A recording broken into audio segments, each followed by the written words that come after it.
Hi, Armin. Nice to meet you again. Hi, Peter. A long time no S- see. yeah, Servus. same time, same station. Same time, same station. Yeah. Yeah, I like when you Uh, have it always at the same day time, then you can prepare and it's a fixed thing. So you don't have to think and don't have to reschedule. Simply every time the same. It's fine. yes, it's easy going. That's Yeah. why I love to make podcasts with you, Oh, Armin. thank you. Armin Sensei, or how you say it? No, no, I'm only Sensei Armin. Armin. No, no, no, I'm only Armin. Armin's son. Armin's No, no, son. no, no, no. I'm only No? Armin. There is nothing behind him Oh, yeah. before. I have a second name, which is Michael, but then I don't use it. But I'm not Armin sensei, Michael. I'm not son, I'm not a master. No, no, I'm only Armin. Sensei, as I read, is you say to an older person than Mm-hmm. you, you can say sensei. Yeah, then I need to say sensei to you, right? Just for a few months. Yeah. You know. Okay. Uh, Mm-hmm. I just can tell you I'm really happy because we get a lot of comments, a Yep. lot of views, Yes. And and positive. People like what we do. yes, I don't understand why, but it is like I that. think because it's, first of all, they know us personally a bit better. I mean, what I show in my video reviews is me, but only a part of me. And this is then in an interaction with Just another archer, you have different information levels and whatever you tell, because I would never in a normal review say something what we talk. So that's why it's quite yeah, interesting. I yeah, think yeah. people like to hear, and as many people say, oh, there's always some small things they can pick out of it and take for themselves, some hints or some tips which they like. So I I think they like the unscripted, the unplugged thing. yeah, it's They like that we don't have a real plan, but we yeah, just talk about we archery. have a master plan. We Of simply course, talk but as they we don't. want. But they don't detect the master plan. And They not the don't master realize plan the is we master simply plan. talk what we like. This is the master plan. Yes, Yeah. and Mm. influence them to the good, Of course. to their better Of good. course. Only. So what's the subject today? Because it's I get many questions always about arrows and which arrow for what and why and how and what material, and that's why I thought you build your own arrows. You told me last time that you make your nice wood arrows or you use these aluminum arrows. That's why I directly wanted to ask you now how did you get to arrow building and how do you build them, what do you use, and so on. Okay, so I have to start with the more difficult part in making wooden arrows, Mm-hmm. because making carbon arrows or aluminum arrows, it's very simple. Mm-hmm. But when you like to make really good and hitting wooden arrows, uh, it's difficult Mm-hmm. because back then when I started archery, you you ordered shafts from Rose City, Oregon, Mm-hmm. cedar shafts, Mm-hmm. and they were just great. Mm-hmm. You know, they were spined in 5 grain of Yep. 5 pound steps, Mm-hmm. and they were uh, weight weighted weight Mm-hmm. Wait, yeah. weighted, and but the quality went down, Mm-hmm. and it was back then like this, but today it's just more like this. If you want to make about 30 good arrows, Mm-hmm. real matching similar Mm-hmm. arrows, you need to order 100 shafts. Yeah, yeah, I know. Mm-hmm. Okay, you order 100, yeah, on material. What wood Mm-hmm. arrows is about wood arrows. I only stay with cedar Mm-hmm. because I tried everything. I tried Mm-hmm. spruce. I tried Douglas fir. I tried some exotic or Mm-hmm. some ash and oak. Everything. Mm-hmm. Cedar arrows are, in my opinion, the best arrows. Yeah, yeah. And back then, in the 70s, 60s, 80s, Mm-hmm. 90s, they were made of fallen trees. You know, Mm-hmm. and the outside they were rotten, and they Yeah. took out the core Mm-hmm. and the unrotten core and doweled out Mm-hmm. this arrow sticks. So you order 100. Mm-hmm. So you have 3 dimensions. You have 5/16, Mm-hmm. 11/32, Mm-hmm. and 23/64. Mm-hmm. Mm-hmm. So Yeah. you know this is this Millimeters wood. would be easier, but yeah. Yeah, but they are sold by these I know. measurements. I know. Yeah. Yeah. So depending on your draw weight, you can get 5/16 for up to, I think, 40 pounds and Mm-hmm. so on. So you have to check out what kind of Yeah. arrow you like. Yeah. And you have to decide on which side of the force you want to be, on the dark or on the bright side.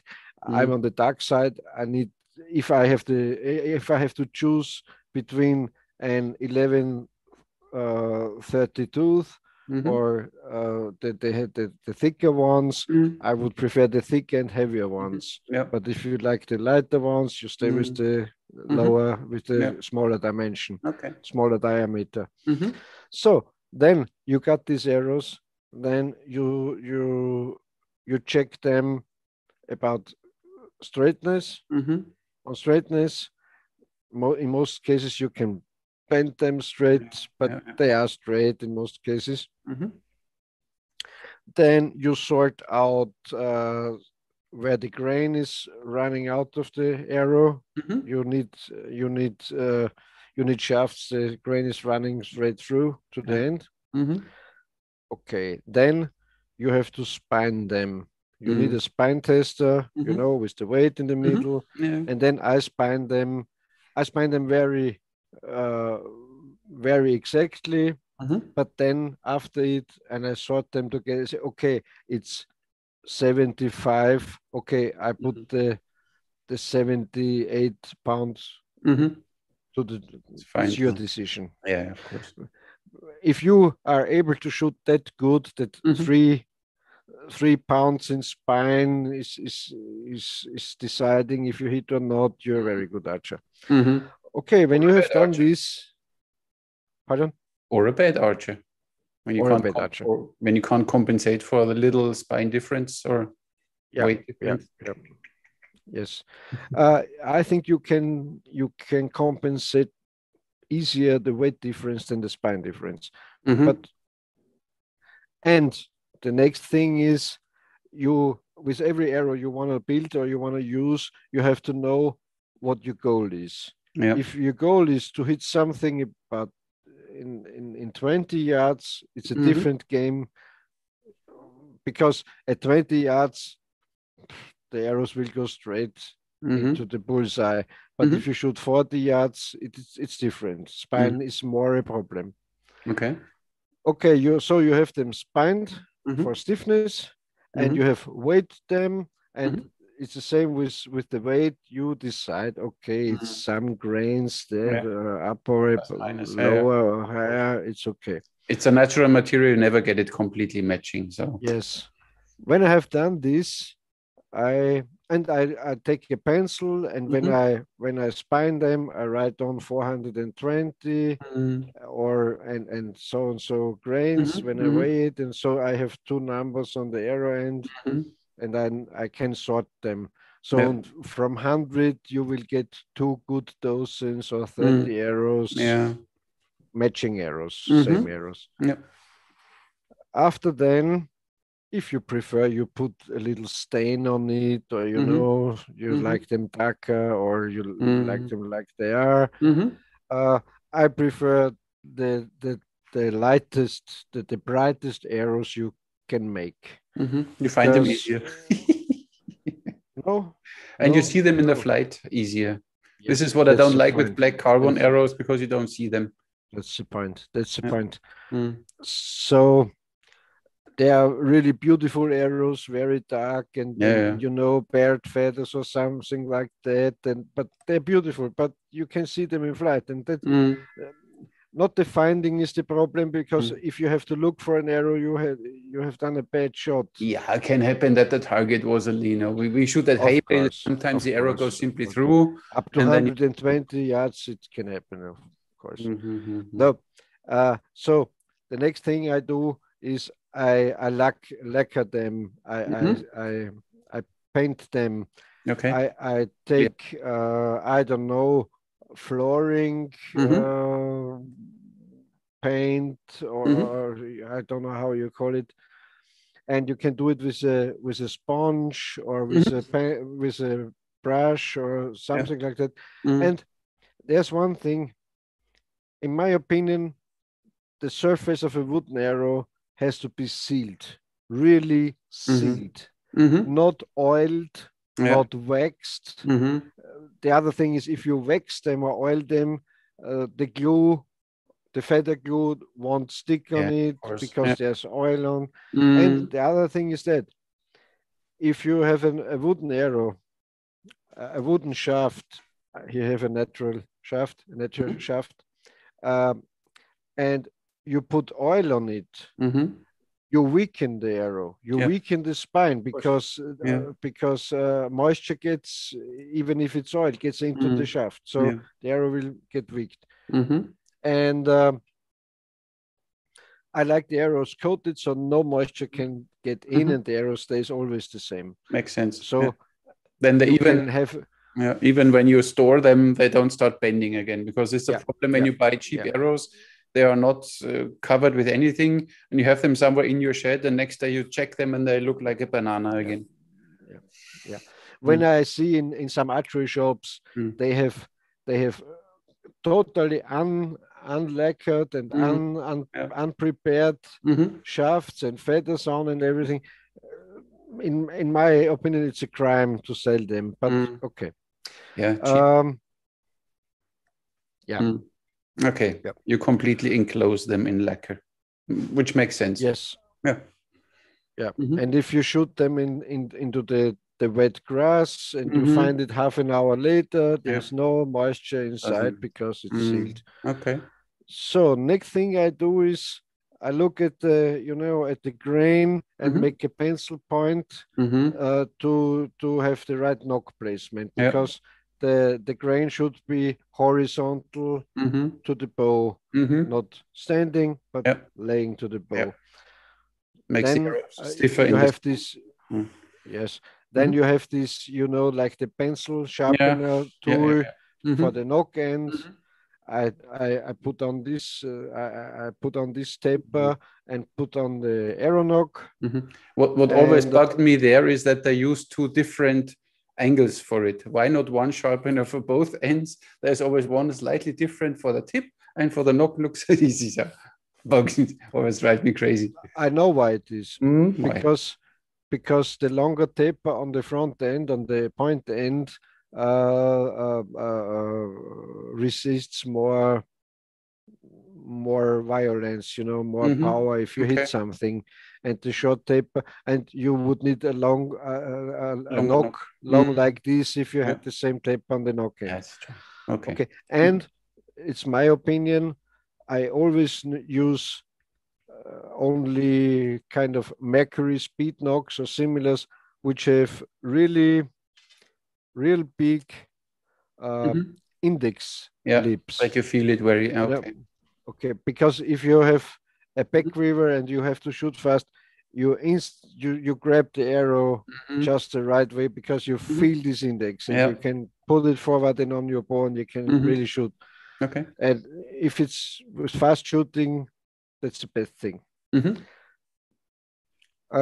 Okay, I put on the nock. Then I took a fletching device. If you prefer straight fletch or helical fletch, or what do you prefer? I prefer helical fletch, but this, as you like it. It's if you use straight fletch, it's okay. And the very important thing is you use the right clamp for the left wing or right wing feathers. Of course. And most people don't know about it. If you have, so to say, how is that white thing called down here? I forgot now again, but I know what you mean. This side of the feather has to be in the wind. So when you shoot the arrow, the wind has to be on this side, because on this side you can't push the leather and from the other side you can't push the feather down. Yeah. So left wing, right wing, that's that thing. Yeah. So then I put on the 3 feathers. When I have one arrow finished with 3 feathers, I take a little knife and I cut the ends here of the feather and put on one more drop of glue. Exactly. So as we talked before, you don't need any binding or threading or something, because you never can get hurt with an arrow like this. It's smooth. It's you can't get hurt. Okay, and then I cut the tip taper, the front taper, and put on the tip with hot glue. And you can't use the hot glue pistol, but you have to glue you have to use the hot glue stick with a lighter and a gas lighter, and then put it on and you heat it again, and then you push on the tip. Yes. And for the knock you use Yoo-hoo or normal? Yes, Uhu or something like this. Everything will work. I found out super glue is a little brittle, but it works. The feathers I like to glue with super glue. Also with this tight fledge or fledge tight, or how you call that special feather glues. And I never use this fletching tape. I never have seen any arrow with a real feather where the feather don't goes out of line, because the fletching tape don't hold the feather securely, in my opinion. You use 6-inch feathers? I think these are 5.5. 5.5. Because we use maximum 5 inches, and for shorter feathers, we use mostly this tape because it's fast. You don't have to wait until the glue sets and whatever. But I don't know. When you see on our carbon arrows, they're all taped, but this one is straight. So, but there's not a problem at all. It sticks. But if you calculate the time you have to use to put the tape on the feather, I don't know if you're faster. It's simply when I was in Sylt at Yuksaka, we used Uhu, and we had 30 fletching jigs, and then it was always Uhu. And then we had some people working for us. And for me, one of these Uhu tubes lasted, I don't know, a week. And the others used it up in one day because they put way too much, and then the clamps were completely full of glue. And so for a not experienced one, it's a little easier, I think. But nowadays you get these glues where they have a small nozzle on it where you can really apply only a thin line. So maybe it's easier. That's what I like with the super glue. You put on a very thin layer and tug, and it sticks instantly. Exactly, you wait half a minute and you... I only don't like it on carbon shafts because this gets the feather, this white part of the feather gets very, very brittle. And sometimes when the feather hits something, then it simply breaks away. I know now the name. It's the quill. The quill, exactly. Yeah, the quill. Quill. Yeah. And then the feathers simply break off. This happens to me because I shoot like a savage. Yeah. It's fine. Yes, I know. And the other thing is what kind of feathers and what length of feathers and what kind of feathers you put on. It depends on what you like to do. Yeah. If you're mostly a target archer up to 70 yards, you will make. I have here very nice old English target arrow. You see, very little feathers. Yeah. Yes, 3.5 inch and a footed shaft. You can make a footing. I think this is from the 1940s or so. So if you are a target shooter, or today, they even follow the same philosophy, the 3D archers. They use a very light bow, and so they have to use very light and small feathered arrows, and they will hit a target easier. As we talked some volume issues before, we used to use the stuff we would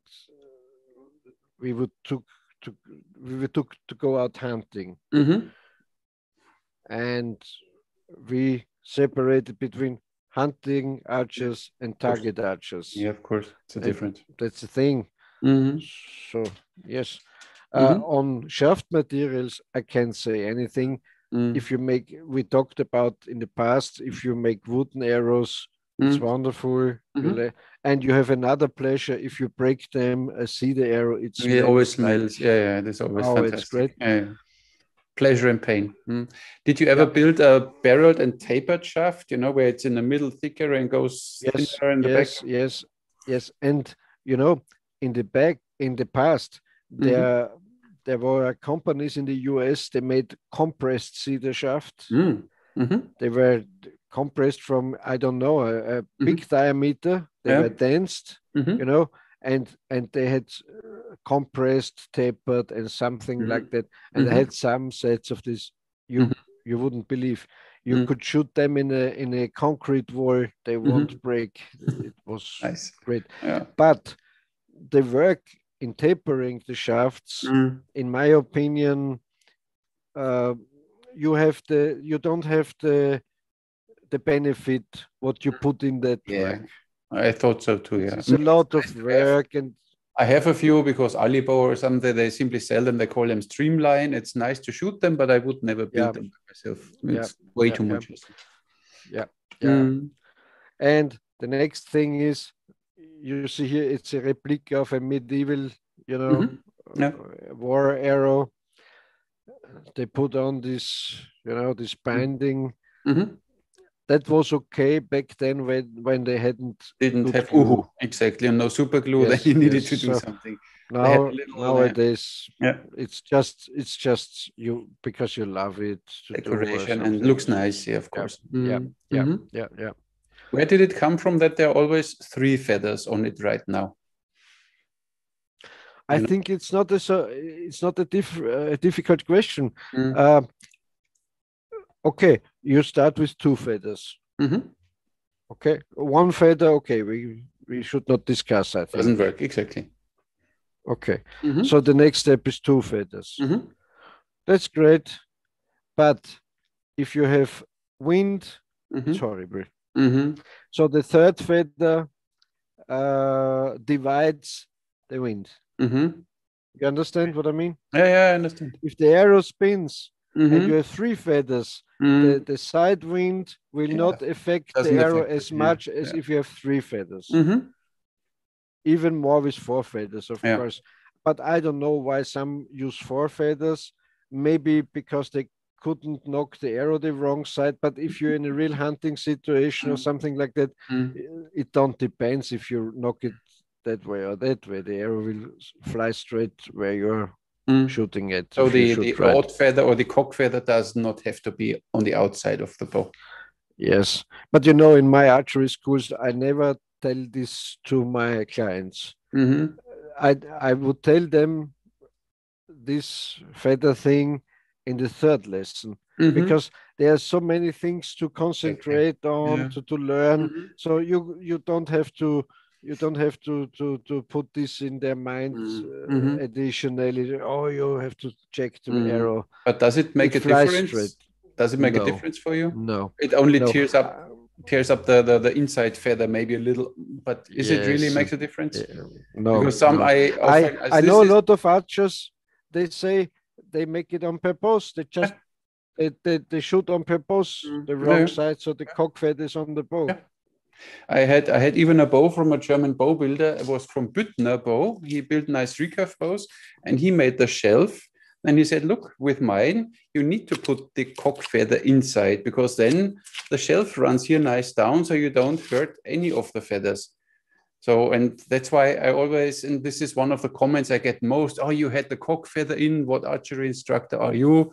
I said, listen, when you shoot an Olympic bow with a small arrow rest and you shoot your plastic veins, and with plastic veins, you need to maybe make sure that your cock feather is out. But here with a feather, it doesn't make any difference, at least for me. And this is how I teach. That's why our range arrows don't have a cock feather; they're all simply 3 white feathers on it. So you don't, as you said. Oh, I don't know. In most cases, and when I make my own arrows, I only have 3 similar color feathers. I mean, you feel the index. You feel the index on the knock, and you know it. Yeah, and because I don't like if you have an index feather, you have the impression the arrow wobbles. Yeah. Because you only see this one or the other color. Two feathers, and so it's a strange kind of view, and you don't need it because if you have the index, it's perfect. It's perfect. And I want to add another thing about the arrows. There are two ideas, in my opinion. We talked about the Archer's paradox. We talked about the arrows coming around. Yes, the Archer's paradox and stuff like that. And in my opinion, I don't know if it's the best opinion, but it's my opinion. If I have to choose, I use the stiffer arrow. Why? Why I use it? Why I choose it? Because I like the power of my bow into the arrow and not into the arrow bending. Yeah, of course. So if I can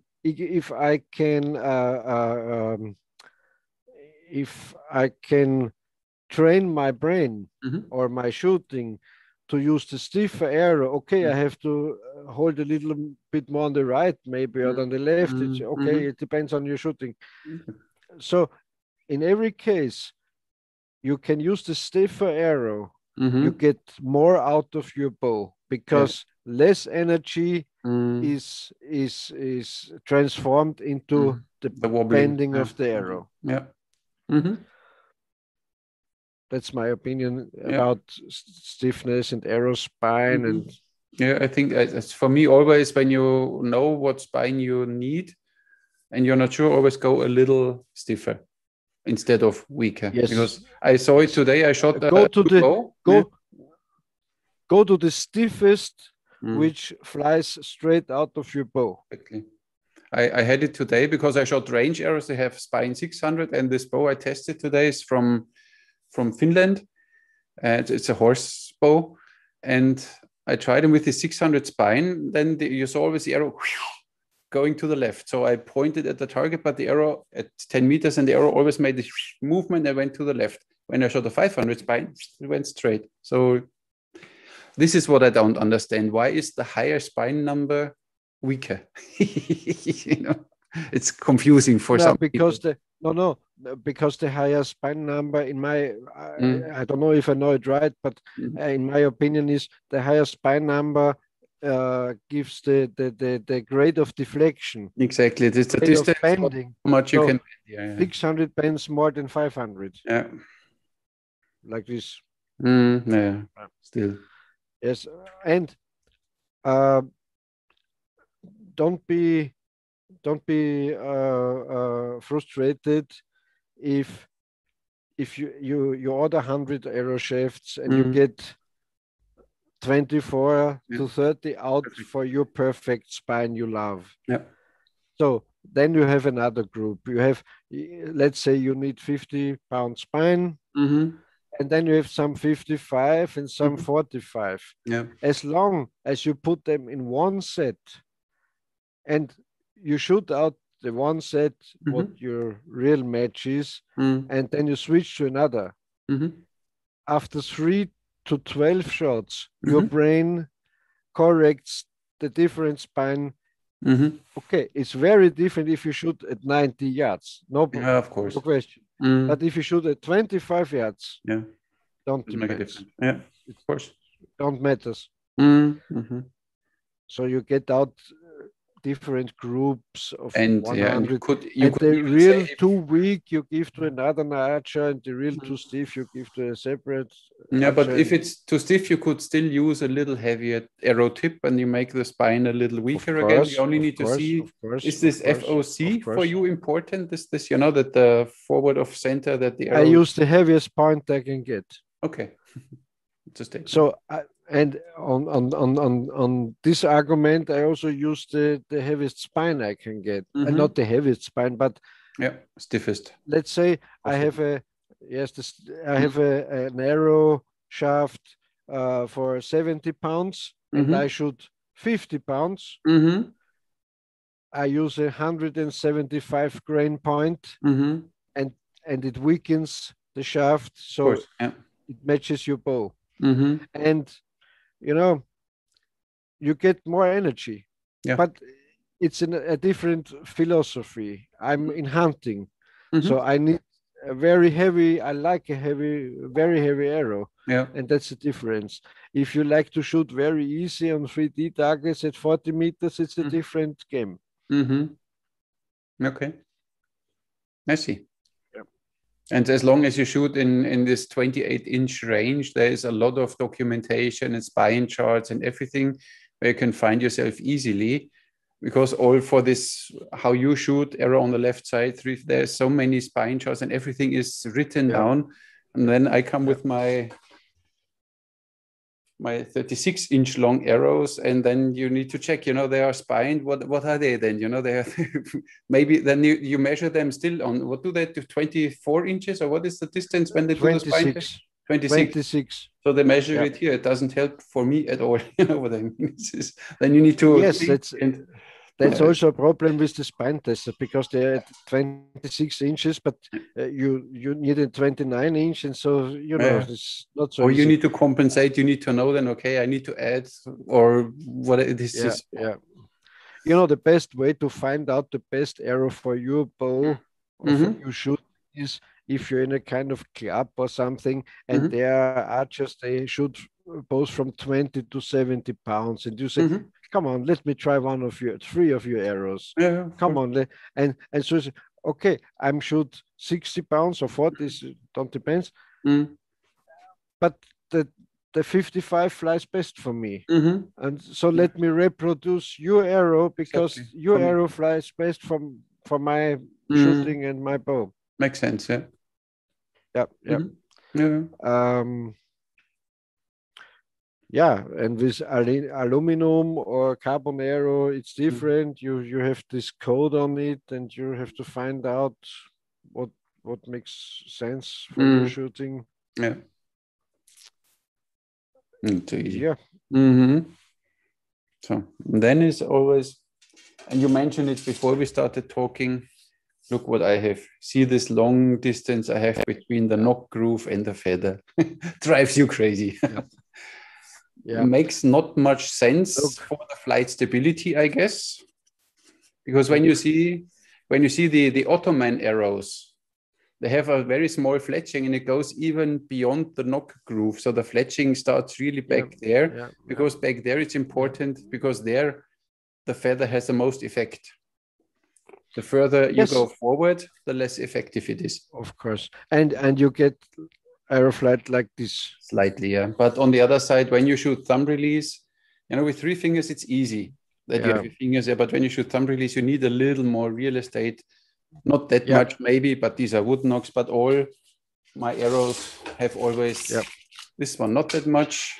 And then when I start here thumb release, and I always touch already the feather.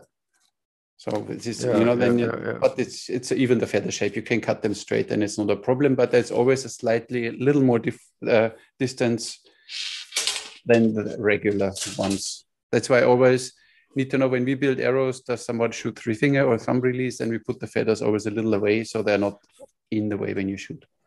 I showed it last time. This is this original arrow from South Korea, from Korean archers. And you see, it's also very long. Yeah. Space here. Yeah. They make it like this because they also shoot thumb release. Yeah, of course. I don't know. This is made of bamboo. I don't know a lot about bamboo arrows. I think it's the carbon of nature. Oh, absolutely. If you have but I never had a set of bamboo arrows, so I could say it's like that or like that. But if I look at this arrow, it's very strong, and yes, it's great. Most bamboo shafts they start at 50 pounds, and then they go up to 80, 90 pounds easily when you have normal shafts. Yeah. But they are good for, especially, as I said, when you shoot Manchurian style, or even with a Hankyu, and you have whatever an arrow which is 1 meter, then you need, of course, a little more spine. Because then even a 60 pound in this length is then only for a 40 pound bow then only, because then it's too flexible. But for these ones, I have them like too. bamboo.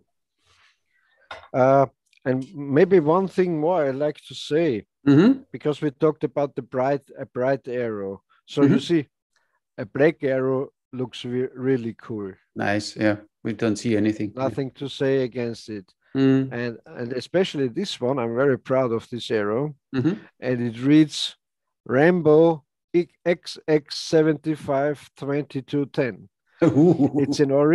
It's an original arrow from a Rambo set. Okay. You know, back in the 80s or early 90s. Yeah. And the cool thing is, you know, Sylvester Stallone had all this archery stuff in a little pocket, in a little bag on his back. Takedown and arrows. This arrow, you see, it's a takedown arrow. Takedown arrow, nice. Cool. So you can put it. Oh, that's cool. It's an aluminum arrow with an insert, you see, and like a tent pole is, yes. But it works. Very cool arrow. Yeah. But if you shoot this arrow, you can see them. You can see the arrow in flight, so you can train your brain to hit. And even depending on what target you use, you don't see them sticking in the target, so you don't know where you shot your first arrow. And then it's really tough to learn properly when you don't see your arrows. That's why we only have use these black carbon arrows for the range, but we have at least white feathers on it that you see at least the feathers. I would like to have white shafts, white feathers, that you see them flying. And you know, that's what I also loved when I watched in my early days Howard Hill shooting. He had white arrows, and he used the white arrows. Why? Because you can see him on camera. Yeah, exactly. You can see it in the movie, and if you can see it in the movie, you yourself can see it, or you also can see it. And so that's a great idea. Yeah, even I had to change. I had some arrows, nice ones with red. These with this Ottoman war fletching orange on it, because the original ones had red feathers, so I put red feathers on it. But then I saw in the video you don't see this arrow anymore really properly flying. So change it now to white, bigger feathers, that you see them, because in the video it's always interesting to show what is the arrow doing with the bow. Then it's already. And if we talk about entertaining and showmanship, you know, I only used white feathers because of this. Yeah. And when I made, I think it was in 2008 or 2009, when I made my first photo session, I had only white feathers. I shot with white feathers on movie and on photos. I said, oh, it's great, but you know, white is just white. And then I switched to the orange feathers and put on the orange scarf. Yeah. And so in every picture, in every photograph, in every movie, you have orange feather, of course, colored great center.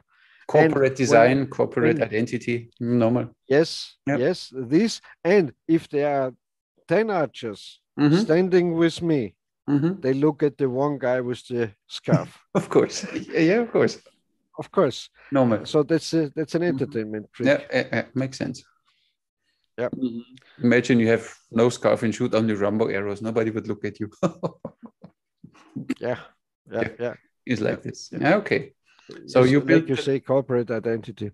Yeah, it's when you do shows, you need something that people recognize you. I mean, why does McDonald's do it everywhere? Where you see this golden M, you know it's McDonald's. So of course you need something. You have to stay the same, so they. Of course. So they know see you and they recognize you again as I saw him already. Oh, I know him. Yeah. The same thing with the sunglasses. Yeah. I thought it's like a kind of a Zorro mask. It's like a superhero mask. If you always wear you know, when I was in China, I only took the sunglasses off in my hotel room. Even at night at the restaurant, never I took it off. And so it was like a superhero thing. And so the people think you are like this. And I said, you know what I said? I said, I have kind of sensitive eyes. I see every shot just in slow motion, so I have to use these sunglasses because it's the life is too bright for me. People really? Oh, yes, of course. Yeah. I Yeah. see. Okay. Something more about arrows, I don't know. No, I don't know. Arrow, oh yes, one more theme, one more subject, arrow length.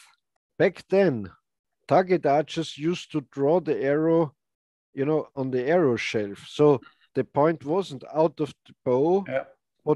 don't protrude out of the bow, but was inside the shelf. Yeah. So they use the shortest arrow they can use. And there's one thing. I don't talk about Eastern archery because you have this 36-inch draw, and so I talk about Western archery. So, and if the people get very straight up, and a lot of archers think the longer they draw, the better it is. It's not true.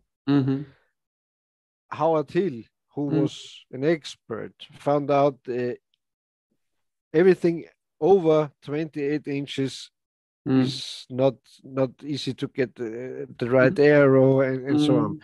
And if you think about that, if you move forward and you shorten your draw, you can shoot upside, you can shoot outside, you can shoot in every direction.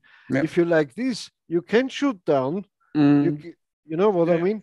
So the shorter the draw, the more maneuverable, the more fluid can you be.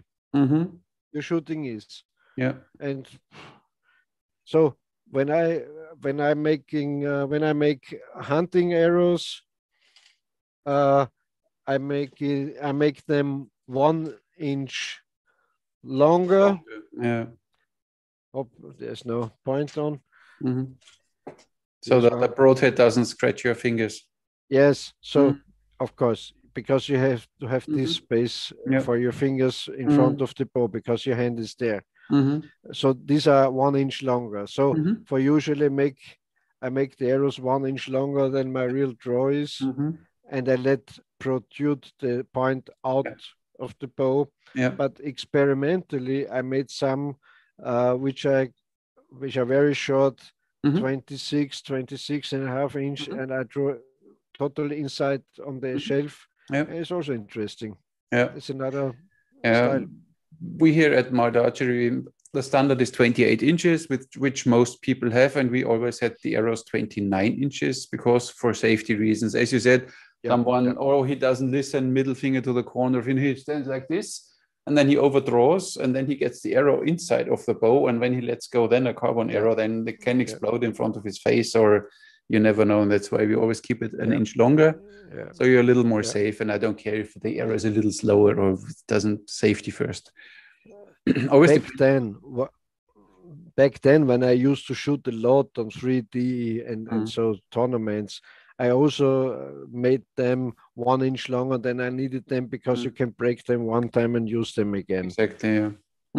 But if you don't shoot a lot and don't break a lot, it doesn't matter. Exactly. Yeah. Good. So now we have the length, the spine, the weight, the colors, the nocks. Do you shoot sometimes wood nocks? No, self nocks? No. I don't know why I should do it. No. And to me, you see that I can show you the difference. To me, this, I don't know if you can see it here in the video. These old Mercury speed nocks, they are like a funnel, Yeah, I have a slightly V at the back. Like that. So you find easily on the string. And if you like to shoot fast and so and compare it to a nock like this, it's like this. You don't find with the string in. And the crucial point is always the knocking if you like to shoot fast. Of course. So I really love this old style Mercury nocks. And similars. This is another brand. I even don't know the name. I have, I think 500 of them and use them. You see what the funnel is here. Yeah. Yeah. Nice. Yes, and on the nocks, maybe one thing has to be said: never bend the nocks because they don't fit the string. Put some thread on the string, put some glue on the string, do everything, but never bend the flanks they will here break. of the knock, because you will break them, and break you know you usually have seen what happens if your knock breaks with your forearm. It's horrible. Look at this knock, huh? You like it? This is a funnel, huh? Yes, I see. There was one guy who produced them. This is the like V-knock from Vermil. They're from fundraising thing. These are the fun knocks. Yeah, they're even bigger. They are so big that when you shoot them, I always hit my hand with it because they are so wide. These ones are quite narrow, but you can't go wrong when you knock, you know, because they always, even when you hold them wrong to the string, clack, they will always go in the string. These are V-knocks from Vermil, but they have different. So there are a lot of knock producers out now. They build different knocks for every purpose.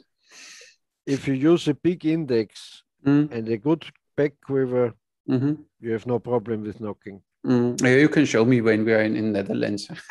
It's fair for Netherlands, and you show me how it's done. We will see if it works out. No, let's hope that this COVID stuff is calm until then, that we can travel. You go by car, they say?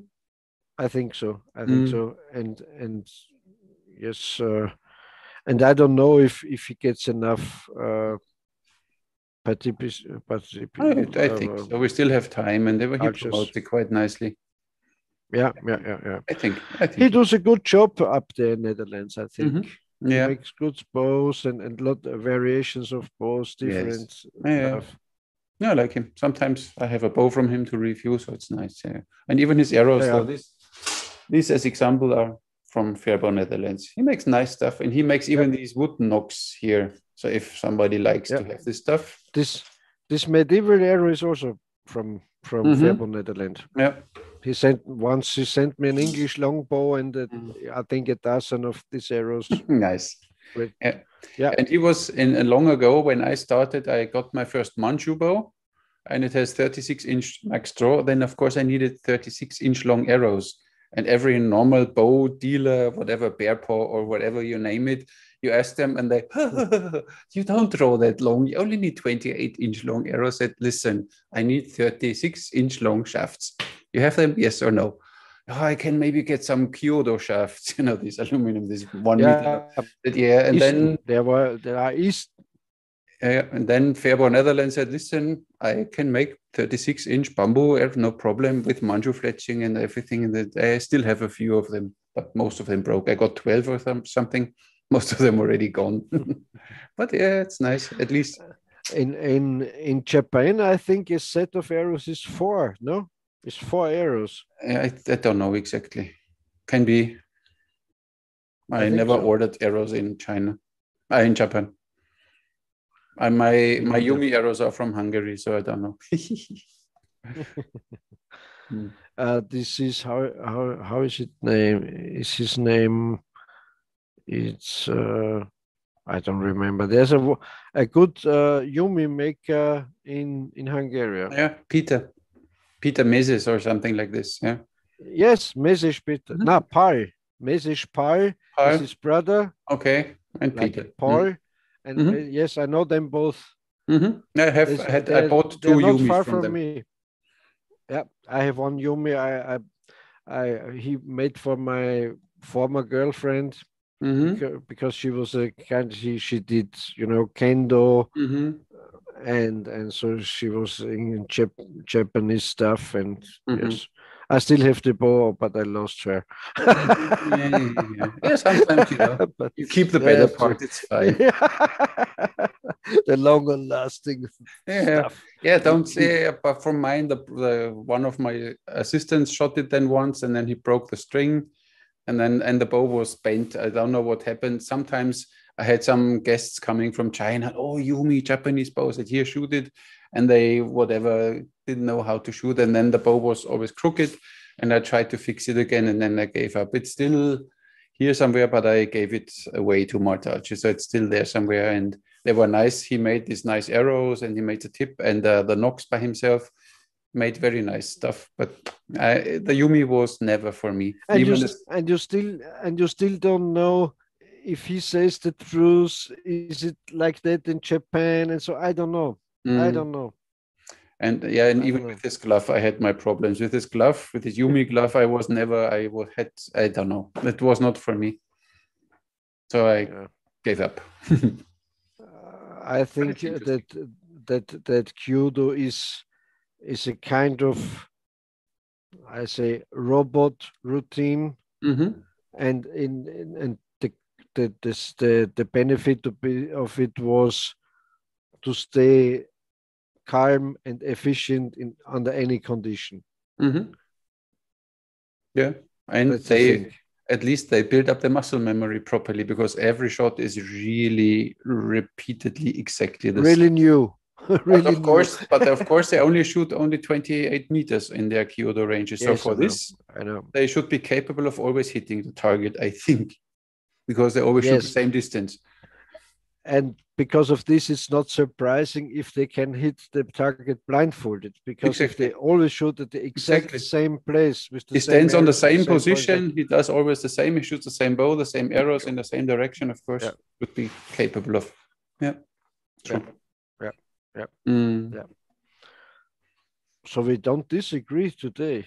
No, not a lot, no. I simply shut up. No, it's fine. No, you have to. If I find something, I tell you. Yeah, no, it's fine. It's good. All good. So where are the different opinions about arrows? I don't know. No, they need to hit the target, and they need to do what they are meant to do. Yes.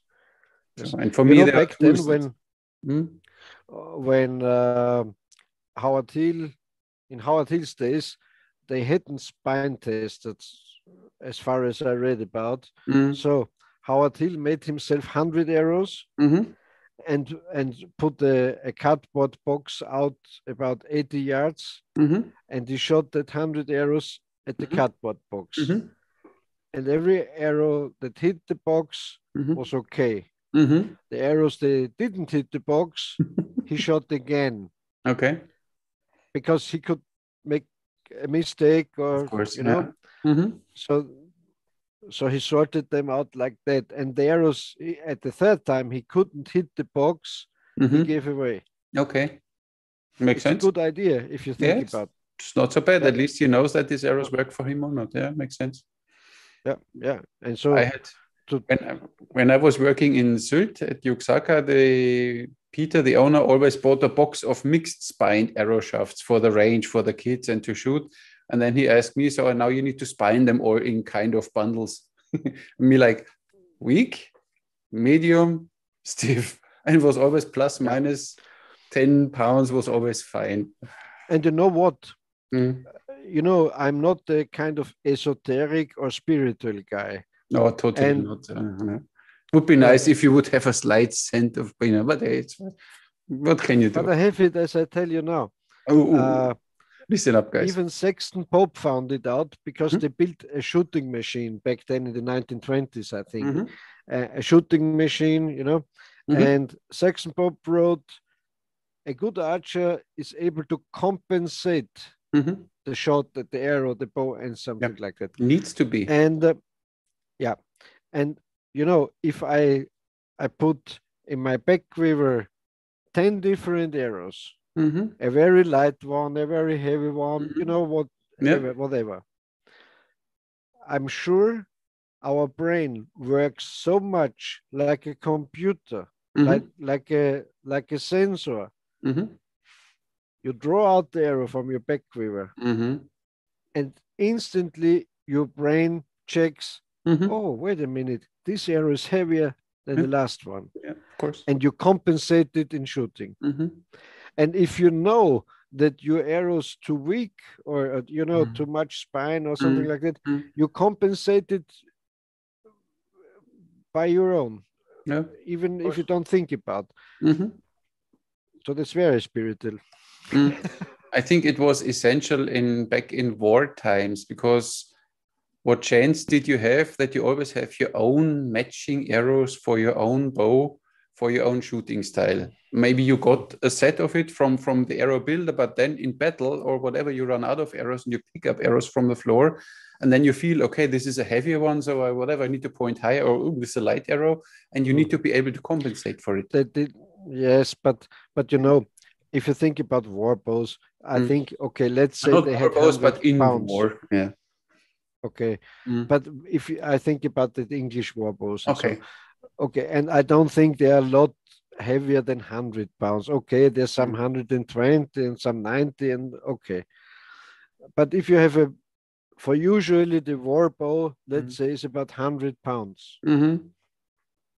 For usually the draw is about 29 to 31 inches. Okay. So if the Fletcher made arrows from a spine from 80 to 120 pounds, they will match every bow. Yeah. I think so. I think so. Okay. I think so. Yeah, makes sense. And if the arrows are similar, the archer made some shots before the battle, and they say, okay, it's like that. And this is what the arrow is doing, and then he knows how to adapt to it. Yeah, of course. Yeah. Makes sense. Yeah. Okay. Did you forget anything about arrows? So what else can I teach you? You have so much knowledge, and I'm like a sponge. It's horrible. I'm my like brain an empty cup, and I like it that you fill my like a dry sponge. Exactly. Suck everything up. If I use it later, it's different, but at least I listen. Yeah. So you think that these warbow mania, which goes on, that they say, because I had this once, I did a comparison between a reflex bow and a longbow, and both had 40 pounds. And I said, how can you? These longbows had always 120, 150, 200 pounds. I said, yes, but if I shoot then 120, 150, 200 pound reflex bow, I would outperform your longbow again. That's why it's always a never ending discussion. Did they shoot always heavy bows, and how long did they shoot them? I mean, I think when you're in battle, you don't know. It can take a whole day. I'm maybe capable of shooting 20 arrows with a 70-pound bow. But then I'm getting tired. You don't should forget, every unit in a battle has its purpose, its plan. So if you take that classic scene, 2 knight cavalry hordes riding against, and with the lances and the swords and so on. And on the flanks, outside, were the archers, and they shoot inside this battle. And I think in most cases they shot, I think so, but I listened to very, very experienced scientists who reconstructed this warfare. As we talked in the past, it was not true. They shot about 140 meters and put an arrow rain on them, like you see in Hollywood. They stood at the flanks and shoot inside the battle, and they shoot at the most the target was, if the visor was open, they shot into the face, because they couldn't penetrate any armory. Of course not. Maybe at the horses. So a chaos came out of it. But they don't had an arrow rain. They shoot from the flanks inside the battle. And what distances was this? 50 meters, 100 meters? I think I think 50 to 40 meters. Okay. Because if the knights are fighting against together, they don't have any idea to look at the side for an archer. Yeah, of course. Maybe he shoots inside, like a sniper today. They fight, and the sniper shoots from 1 kilometer down, bam, this one, and like that it was. I'm sure. I'm sure, because that arrow rain idea, you see the arrow come, so you just have to raise your shield, and nothing happens. Yeah. As you said in the past, okay, you hit the horses and there gets chaos, and yeah. I mean, this is the saying in China: before you shoot the rider, shoot the horse, because it's a bigger target. Of course. Yeah. And I'm sure they were happy if they hit the rider or the horse. Yeah. If they hit something of this, is that they are happy, and they did their purpose. They did their duty. Yeah. Okay. Everything you glorify, or the English longbow archer or the Eastern archer, don't glorify some strategy or some equipment. Everything has its benefits and everything has its cause, and I don't know.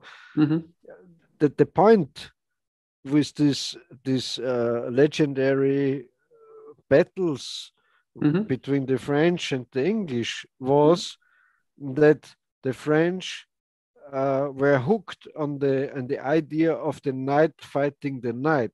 And you know, a simple archer or a man at arms was not allowed to kill a noble.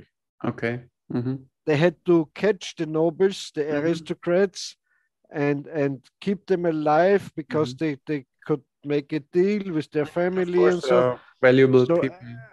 So a peasant or a war, how you call it, like a soldier fortune, or a lower grade, was not allowed to kill a knight. Okay.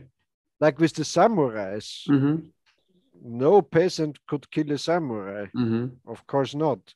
And this was the same there. And the French were surprised that the English had these peasants, these archers who were not nobles, not noblemen, and so they shot at them. Okay. And I think in two battles, or in Agincourt and in Poitiers and somewhere, I don't know, I don't remember, they had this trouble. And there are great documentaries, I think even BBC, which tell us it was not the archers, it was the ground. It was the English were slightly on top of the French when they charged, and so they shot downwards, and so there were many parameters who led to this outcoming of the battles. It's never only one thing. I mean, it's not nice to glorify archers because you have something to do. But it's very romantic, of course. Yeah, of course. We as archers have to say it was only the bow, of course. Hey, only my arrows. Victory. Yeah. So they shot with 2 fingers or with 3, because victory is with 2 fingers. So maybe they shot with 2. Yeah, I don't know. I think they shot with 3, but I don't know. So the Turks shot this. Exactly. They always had thumbs up. Yeah, of course. But only with a ring. You're only allowed to shoot a Turkish bow with a thumb ring. I got so many comments on my videos when I shoot a Turkish bow only with my thumb. And I said, you can't do that. You need to shoot it with the ring. Or there's only for this purpose is a ring. I said, yes, I know. Imagine, look at my videos. I did several videos about thumb rings. But I simply don't like it. There's not one drop of Turkish blood inside you. The Turk cities, tribes, there are so many different ones, and everybody. So I mean, this whole area in the medieval and in the old days, many tribes and many. But of course, I'm only allowed to shoot a Turkish bow with a thumb ring, and it needs to be then a Turkish thumb ring. Maybe you should ask Erdogan if you're allowed to. Yeah, that's true. I thought I asked Murat, but Erdogan is the better one.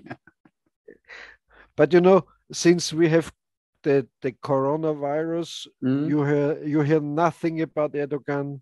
Yeah, it's not. You hear don't nothing hear about Syria. ISIS, nothing. Yeah, Syria will come again.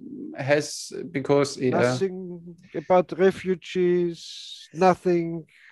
Everything is okay. Just the virus kills us. Yeah, the virus is making us blind for what is going on. About the new Silk Road, as example, they will come up with China, Russia to Germany or to Austria. They said that the new Silk Road maybe could end even in Vienna, and then they have this direct connection. But it's people don't want to see it; they don't want to listen to it. I'm still the one with the aluminum head on it, so it's fine. Yeah. Should we It's answer maybe horrible. one question we got from the last comments or something? Because politics is a never-ending story. Yes. Yes. Which Do we have a question from one the viewers? we already an hour long, so an easy one maybe. What question did we have? I had here one from Mark Ritz. He asked about target panic. Okay. No, it's almost a topic for a whole. No, how do you deal with target panic? No, I ask you. I talked too much. Let me know your opinion on target panic. The thing is, for me, I'm settled in my mind. I'm not afraid, so no, whatever how small the target is, I don't care, because I simply look at it. When I can see it, I know that I'm capable of hitting it. So I don't understand this complete target panic, but they say there are two different ones. This is one of missing the target and one not reaching full draw. And I don't know all of these things, because once you settle your form, whatever, and it's in your muscle memory, you don't have to think about it anymore. And you look at this and it's fine for me. This is instinctive, intuitive, in whatever you want to call it, shooting, and that's fine. That's why for me, there is no space for a target panic. For me, how do you see it? I'm sorry, Armin, I have to agree. Oh my God, no, not again. It's getting boring now. Come on. You know, one archer, one time, he was close to hit me because he told me about target panic. He has target panic, he can't release when he's on target, and so. And I said, look, boy, if you don't know about target panic exists, you can't get it. Yeah. I didn't know either. I had to watch a video on YouTube about target panic that I understood what they're talking about. It's like when a writer says he has a writing blockade. You never had one? No, it's stupid. It don't exist. Okay. Yeah. It's like it's another word for I'm too lazy to do, or I don't know what. Is it maybe from Olympic something? But it doesn't matter, I think. My opinion is this. If you're overtrained, if you shoot too much, maybe that's the cause, because you like to make it better than you make it, and you can't release and something like that. But forget about it. It don't exist, in my opinion. It's a kind of manicure thing. What I saw here at Malta Archery, we shoot these. We only have these 3-inch dots on the target, and we shoot them. They're the size of a tennis ball. In the moment you hang a tennis ball in front of this black dot, oh my God, it's so small. But it's only a mental thing. So the tennis ball has the same size as a black circle. And when you see, then we have this small, these throwing discs, they are, I don't know, 30 centimeters, and they have this yellow center. And we put them as foldable targets. I put them on 10 meters, and people feel quite safe to hit it. Then I say, okay, let's put it on 20. Oh, it's so far away. It's a mind thing. And of course, when I think far away, when I think I miss, it's the same when you shoot this corridor in the forest, and you see the tree left and right, and not the deer anymore. And you think, oh my God, there's a tree. I mean, where do you shoot then? You shoot the tree because you think about the tree. You don't. Yes, you don't. You don't into the thing you like to hit. Exactly. And that's the thing. And what you said with these targets is true. Look, this is the backstop. This is the target. And here's the dot. They can't hit the dot. Yeah. When I put an arrow here and a ping pong ball here in front of the target, and they shoot at the ping pong ball, they hit the bullseye every time, because they have a point to focus on the ping pong ball, and every arrow is into the yellow, into the gold. Of course. So that's the thing. Aim small, miss small. Yeah. Yes. Yes. Oh, we agree again. If you're very spiritual guy, I always say to my students and clients, I say, if you are able to concentrate that much that you don't see anything around your target, you just see that dot you want to hit, that mark you want to hit. So you have a kind of tunnel view. You're not able to shoot outside of this tunnel. Exactly. Yeah. Tunnel, if you make your technique nice. Of course. Yeah. Another example we had here, he was, I think, 12 years old. Matthias, curly hair, and he was the most positive kid I ever saw. He was always coming, hello, good morning. He was always laughing, always smiling. He was always in a good mood. And no matter what tough target you gave him, we have this roofies. We go back on this garage roof and we shoot 40, 60 meters. And we listen, we do no roofies. And he was like, okay, what is this? And then we got up to the garage to see, now look back, there's a target. Okay. He wasn't, oh my God, it's far away. He said, okay. Yeah. And then he started shooting with a 15-pound snake bow and bamboo arrows, way too heavy. And he shot ballistic like crazy, but he hit the target because he didn't even think about, oh my, it's far away or whatever. We told him, listen, do this. Okay, I do this. Boom. Done. Maybe this guys are calling target panic is this, you reached a level of hitting the target, a good level, you're hitting the target constantly, and you're overtrained, and then you get afraid to miss. You fear to miss. Okay. And can be. Because you're good like that, and some you get a kind of blockade. But it doesn't matter what it is. It is bullshit. It don't exist, in my opinion. Have you ever heard this from rifle shooters? No. They have the scope on target with the crosshair. They say, "Oh, I can't pull the trigger." No. No. Also not with a pistol shooter. It's not true. True. It should be also existing with firearm shooters, and I never heard about it. That's true. Okay. Question answered. So, shall we leave it for today? 1 hour? At least one. Okay. Let me take the next. What's the topic next time? Shall we talk about this glorification of different styles or techniques or bows or that? Because what bugs me is we all shoot bow and arrow, no matter what. If it's an Olympic bow or long bow or horse bow, you shoot the arrow on the right, on the left side, whatever we shoot all bow and arrow. But it's always like they find their niche, and then they only see this one anymore, and nothing else exists anymore. It's like a religion. Yes, like a religion. Yes. Yeah, like ideology. Maybe we scratch it. And what separates nowadays the world is ideology and religions. Yeah. And so we shouldn't do the same. Exactly. So we unite the archers next time. Yes, archers united. And we agree again. Okay. Oh, that's a horrible episode. But when you see already when where you come from and where I come from, and we come from really two very different places, I say, and we can find an agreement from the German Reich. No, we can. Nice. Yeah, I'm not.